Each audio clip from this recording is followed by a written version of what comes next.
You're listening to the Multifamily Mentor Show. My name is Terrance Doyle. And I'm Chris Lopez. You probably know us from the BiggerPockets Real Estate Ride Along Show. Well, now we're talking everything multifamily. We bring in top industry experts from around the country to come join us in our Denver studio for an in-depth, in-person conversation. We're going to be diving deep into deals, underwriting, raising capital, and everything in between. Join the conversation. What's up, BiggerPockets? Welcome to the Season 2 finale of the Multifamily Mentor Show. Chris Lopez here, and I got my co-host and also guest today, Terrance Doyle, where we're going to walk 3 of his properties. This one is pre-construction, then a mid-construction one, and the one that's a finished product, and we're going to fully lease it up. Terrance, I am pumped up, man. Tell us about this property.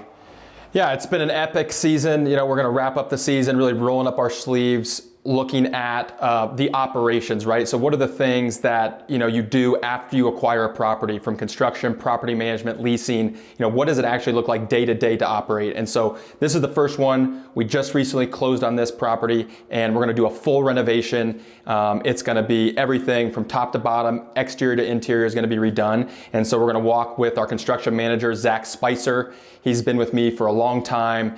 We've done a bunch of similar projects together. And so he's going to walk us through some of the nuances to taking over a true value add construction project. Let's go check it out. But before we do, give us some love and hit the like button. Let's go check it out. Smash the like button. Smash it.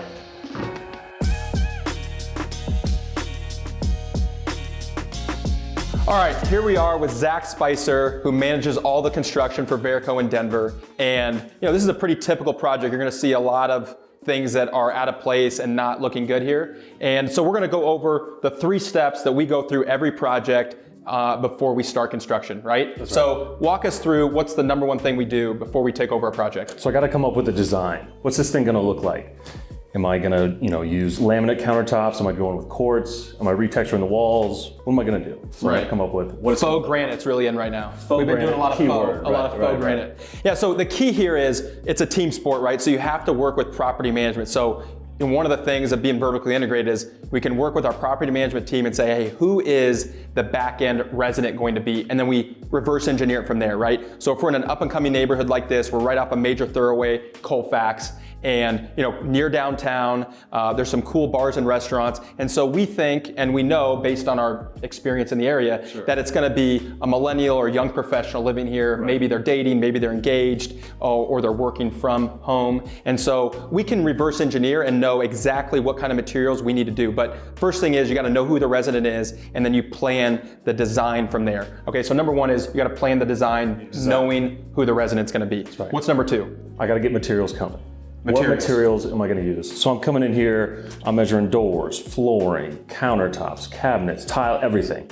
I want to know all those measurements because that's going to dictate how much materials we're going to need. Everything plays back to the budget. So what's the plan for materials? Right now, there's a massive issue with supply chain, as I'm sure you're aware of. And so this has never been more critical, right? I mean, we have one person on our team, all they do is measure and order materials, That's right? That's and so once we have the design and the scope of work, we are saying, hey, go measure and order all these materials. I mean, how many units at a time are you ordering to make sure that you're never falling behind on a project? I'm trying to have like 5 units, a full unit worth of material on site at all times. Yeah, so a full 5 units, right? And so when you think about that, it's like the hinges, the doors, the baseboard, the covers for the vents. I mean, the light fixtures, every single thing, we call it a grocery list. The entire grocery list for 1 unit, we want to have 5 of those on site. So we're typically ordering a Connex, or we have storage, and that's the way to ensure that you're never behind, right? Because every day that a unit's vacant, you're losing money, right? In our case, we calculate it's roughly $500 a day in terms of all the carrying costs and the pref and all of our our team. $500 a day per unit, right? And so every day matters, and so ordering the materials ahead of time is a huge thing. So measuring, ordering materials. So what's your timeline like between design, order materials? Is this days, weeks, months? It's days. It's got to be quick. It's got to be quick because we want to turn these as fast as possible. All right. So you're in here and you're on it. We're moving. We're cranking, that's right. Okay, so we've got the first 2. What's the third thing that we're doing pre-construction? I got to get some contractors in here. So I got to come up with a scope of work. What are we going to do? And then we're going to put them on an ICA, an independent contract agreement. That's right. And everything's got to be on that. Yeah. Door handles, blinds, ceiling fans, every little thing. So it's all got to be in writing. So a lot of people have issues with construction, right? They say, oh, my GC left, it got stolen. I mean, how many times headlines do you hear of people getting taken advantage of and things not going right, or people leaving early, or getting cost overruns or change orders, all these things. So the way to minimize that is to be very thoughtful about the scope of work and put that into an ICA, independent contractor agreement. We've learned this the hard way, right? We've been burned, we've been screwed, just like everyone else. And so what do? Is we put it into an ICA, so the entire scope of work, right? And along with the scope of work, we put the budget in terms of for that trade, right? So if it's the flooring guy, we're saying this is what you're getting per square foot, this is exactly what you have to do, and we put a time frame in there, correct, right? So you have to have a date where they're gonna start and finish.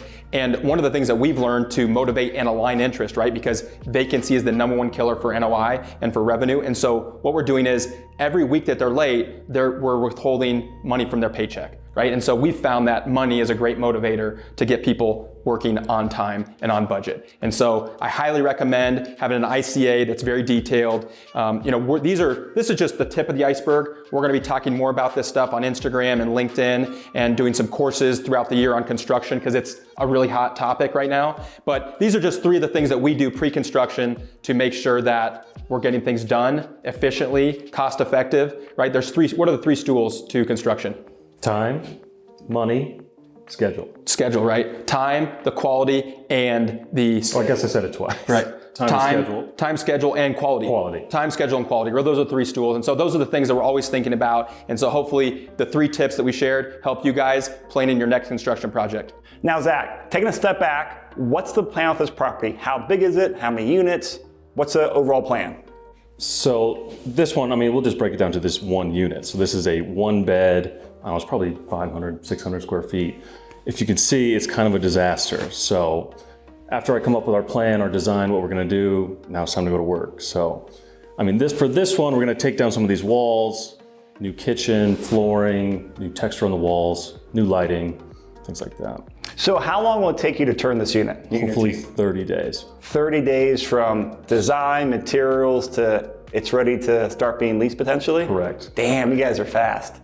Yeah, so a little background, a little context to this is in 2017, I bought a building, a 22-unit building down the street. It's literally 4 blocks from here. That was probably the very first traditional apartment building that I bought with like a real bank and with a lot of my own money into it. And so that project we bought for about $110 a door. We put $20,000 a door into it. So did everything new, cleared the entire building. It was rat infested, mold infested. It was everything. It was disgusting. We'll actually show some video and pictures from it if we have time. So that building we sold at $215 a door in 2019. And so a broker called me and said, hey, there's a group out of Texas that owns a bunch of stuff in Texas, and this is their only building in Denver. They're looking to get out of it, but you have to move fast. So it literally came over here, and within 12 hours, we had it under contract. We sat out here for 3 hours and negotiated the contract. And I was able to do that because I had market knowledge. We knew what the rents were gonna be. We knew who the residents were going to be. It was the same builder, so the same architecture, scope of work.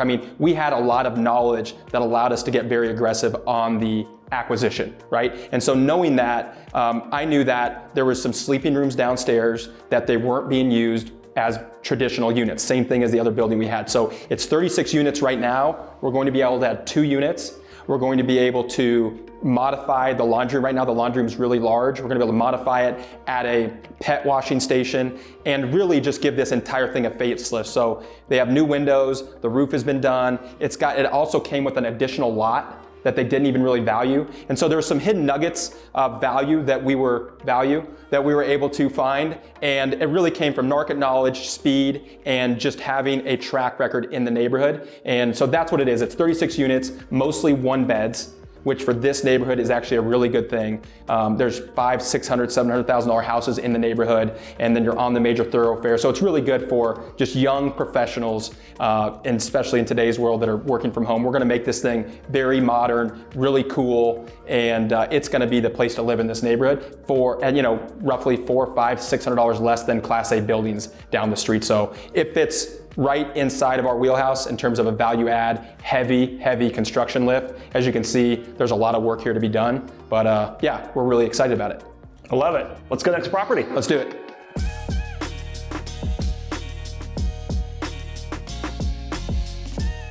All right, we're at property number 2 here that's mid-construction. Now, this floor seems to be completely under construction right now, but I noticed the parking lot is full of tenants' cars.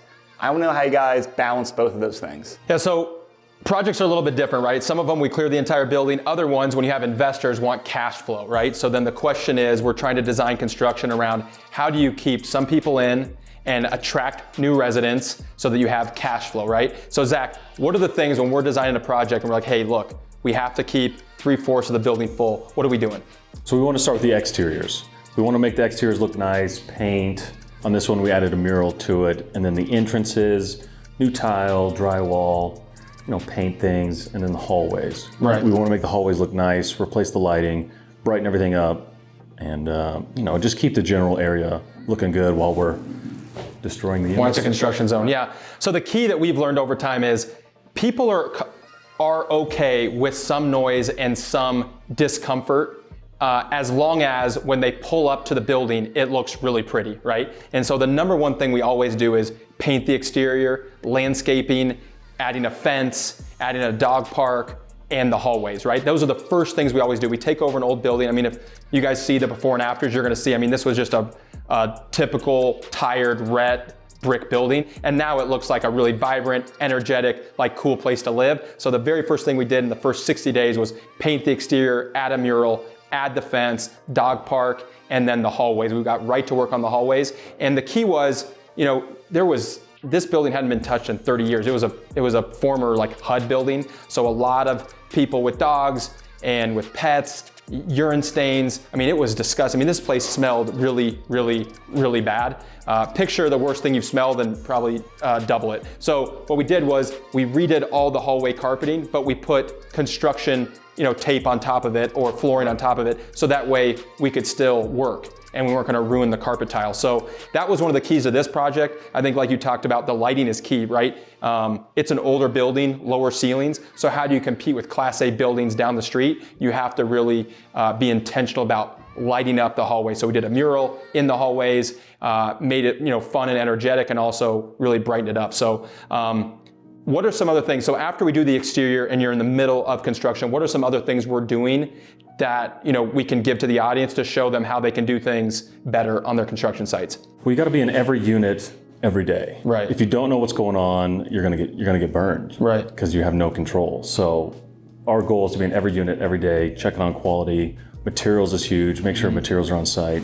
So how are you ensuring that you're in every unit every day? When we have 15 projects going on, what are you doing so that you can make sure you're in every unit every day? We've got guys on site specifically for each project, and they're kind of running the day-to-day, and then they're in every unit, making sure progress is happening, because otherwise you have no idea if guys are on site or not. So what we've learned is if you don't have someone in every single unit, and when I mean someone, I mean an owner, right? Zach's an owner of the company. You have to have an owner in every single unit every day. So if you have 15 units going under construction in one building, you need to have one person that spends 15 to 20 minutes checking everything, right? So you're checking the electrical, you're checking the plumbing, you're making sure, are the P-traps installed correctly? Did they run the water lines correctly? When the faucets are going in, the flooring, is it flat? Is the caulking, is it flush? Every single thing, right? Because what happens to most people is they don't check on the site. Things get busy, they're working on deals, they're working on other things, and they don't check on it for a week or 2 weeks, right? And so when they show up, a bunch of things are wrong. And that costs money and time, right? Because you have to go back, redo it. And so the solution to that, if you're having an issue with quality, the solution is get inside, have an owner walk every unit every day, every unit under construction, right? And that's been huge, right? Taking an extra 30 minutes every day to walk the units. So what's another thing that we're focused on at Bearco when we're in the middle of a construction project? Quality and time. Quality and time. How do we ensure time?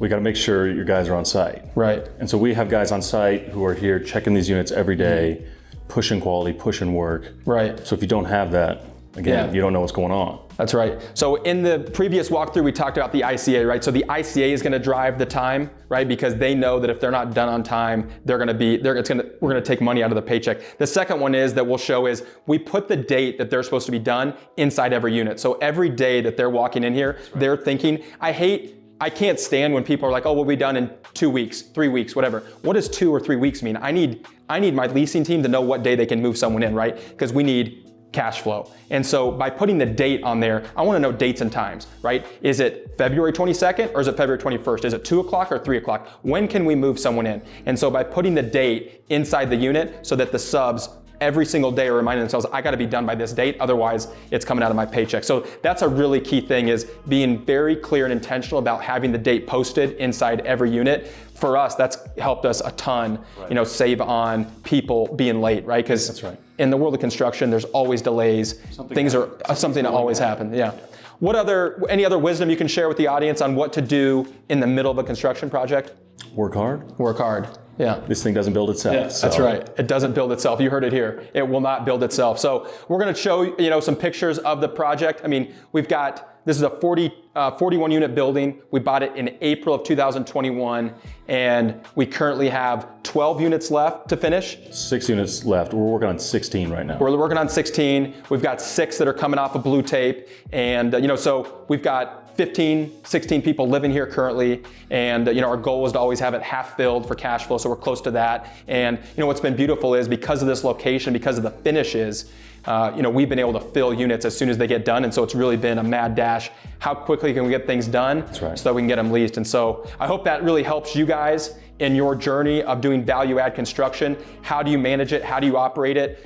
We've talked a lot about, this is just the tip of the iceberg, right? I mean, we have an entire, manual on how do you do construction when you're doing real value add. I mean, for me, I think it's hard to make money and to create real value for yourself and investors if you're not willing to take some really ugly projects that need a lot of heavy lifting. And so if you're going to do heavy construction and a real value add project, you have to have systems and process. And these are the nuances and the kind of the tips and tricks that have helped us get where we're at. But I encourage you to follow us, follow along on Instagram, on LinkedIn. We're going to be doing some coaching this year and really just sharing our knowledge and what we've learned so that it can help you guys along your journey as well. So follow along. All right, well, let's go meet Brittany at a third and final property, which is fully remodeled, done, and leased up. Let's go, guys. Let's go check it out.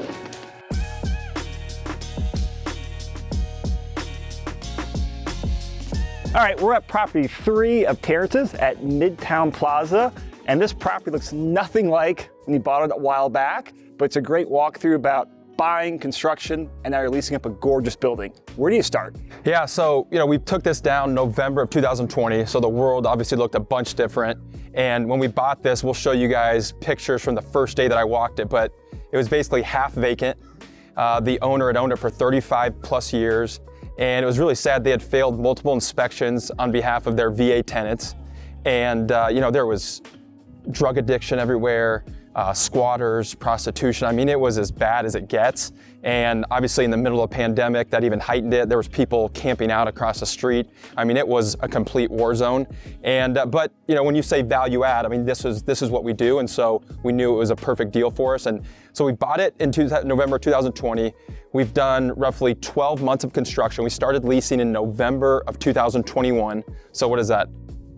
3 months ago, a little less than 3 months ago. And as of today, we have over 90% occupancy, and it'll be 100% filled in the next 14 days. So you talk about filling 41 units in the middle of winter, and how do you do that? And so that's really the key to this part of the episode, is really on the operation side. Is everyone loves to say value add. Okay, so on a value add project, you can't put in new market rate residents when you have, drug addiction and all these other things going on. And so how do you do that? So you have to clear the building. You have a vacant building when you're done with construction. How do you fill it up? And so we're going to go through that with Brittany. She's in charge of leasing and marketing for Live Lavender, our property management company. And she's been with me for 2 years, completely crushes it. And so anything to do with branding, marketing, leasing, she's in charge of. And so I think we're going to have a really great episode. Let's go check it out. All right, let's do it. All right, so I have Brittany Cousin here from Live Lavender. She's been with me for 2 years and has leased up basically every building we've done in Denver. And so this was probably one of the more challenging ones, right? Because it was 41 units vacant. Yeah, for sure. Okay, so what was the number one thing when you have a vacant building like this, and it obviously looks beautiful on the inside, but it's completely empty? What is the first thing that you look to do? I think the first thing we look to do is to get high-end photography. I think your photos really show everyone like this is the first facelift of your property. So high-end photography. I think through trial and error, we learned like it's going to cost you somewhere between like $125 to like $200 for 20 photos. But the difference in high-end photography is a lot of the editing, the angles that they're going to get like nighttime photos and daytime photos. So I think, yeah, high-end photography. High-end photography, right? So back in the day, we used to use an iPhone, or we used to have just like a photographer that was a friend, but you actually have to get a high-end residential photographer. Most people in apartment buildings don't think like that. I mean, you can go through Zillow and apartments.com, and it's amazing some of the photography they're posting, just like dim lighting. It just does not look like some place you'd want to live or get excited about. So when you get a high-end residential photographer, so think Sotheby's, think like $1 million listing, you want a photographer that would do that kind of home. So that was kudos to you and the team, because that was something we had never done before, right? And so you started getting high-end photographers, and it really changed the number of showings and views, and obviously showings lead to leases. So that was the key. So high-end photography, number one. What's the second thing that you focus on? Second thing I would say is staging. We like to use like very little high-end furniture, but also staging it to where someone can see how they fit in there. For instance, Midtown, a lot of the feedback we were getting at first is like cabinet space. So then when we staged it, we staged with shelving outside, a roll-away bar, like a roll-away kitchen table, so people can see how you can actually have storage in a space that they couldn't have saw it if it was empty. Or like staging for the vanity, staging can you put your towels in here if you have like a smaller space or a smaller vanity, different ways that they can store different things. When you stage it that way, people can really see themselves in the place. Yeah, so the team has done such a good job with staging that we don't even have any stage units available. This is one of only 3 units available. So we wanted to show you guys a stage unit, and we'll have the pictures to show you. But yeah, I mean, again, think high-end, think a high-end home, right? You do high-end photography, and then you do high-end staging. So you want to get really cool, modern furniture that's going to fit the class of resident you're trying to attract. So one of the things that Brittany and I love is like faux plants. So we do a lot of green plants, green pictures. We're doing like some more custom modern furniture, and spending a little bit extra money on staging has gone a long way for us. So we've got high-end photography, we've got staging, and what's the third thing that you look to do? The third thing we look to do is probably thinking about the concessions. Our concessions for Midtown were a lot different because it was completely vacant. So how can we give a little more, still be in our pro forma, but don't put ourselves in a position where someone didn't pay to get in here? So understanding our concessions, how to split it up between like 2 months of a free month versus all in the same month. Do it the second month so they at some point have paid a little bit of rent first, and then comparing it to our pro forma. So making sure we set our rents with the concessions we're going to give in mind. That's really good stuff. So in the past, what we had done was we were giving full months, right? So we would do 1 or 2 months. Like remember in the middle of the pandemic, we were doing like 1 or 2 months of free rent. And so then what you get is in someone's third month, they haven't even paid a full month of rent yet. And then they can either decide not to pay or leave. And we found a lot of issues that way. So what we decided to do on this property was give 1 full month, but split it up amongst 2 months, right? So they got 2 weeks free in the first 2 months. That way the person has skin in the game, right? So they're putting down their deposit and they're still paying at least half a month's rent for the first 2 months. And that also helps when you go to sell the building, because you don't have people that haven't paid rent. You can say, hey, no, look, these people have paid and they have a history of paying and things like that. So staggering the concessions and structuring it in a way that still gets the right people in, but they're paying. They have skin in the game. They're not getting a free ride. So that was really good. So we've high-end photography, we've got the staging, we've got the way we structure concessions, and then what's the fourth thing that we've done? The fourth thing we did is really, I would say, like own the idea of like curb appeal, but for our apartment buildings. So the hallways, the walkways, all the entry doors, like keeping them clean, keeping them nice, making sure all the doors look nice, even in buildings like Highland Park where we're doing construction, but if I'm showing it or leasing it, you're not walking up feeling like you're in construction. So owning that your parking lot looks clean, your lawn looks clean, the front door looks clean, everything on the walk up is like selling you on the place. So that's really like the curb appeal for 100%. multifamily. Yeah, we've had so many talks with our team about we need someone here every single day picking up dog poop, picking up the parking lot, making sure the entryways are clean. I mean, when you're trying to sell a building and get market rents in a vacant building, you have to, all the little details, I call them the fundamentals, have to be dialed in. And so trash, leaves, anything with pets. I mean, you have to have all those things dialed in. And so that's one of the other things that we spend a lot of time and energy on. And when you're leasing a building that is vacant, you may have to have someone there every day doing those things. So that way every showing is a 10 out of 10.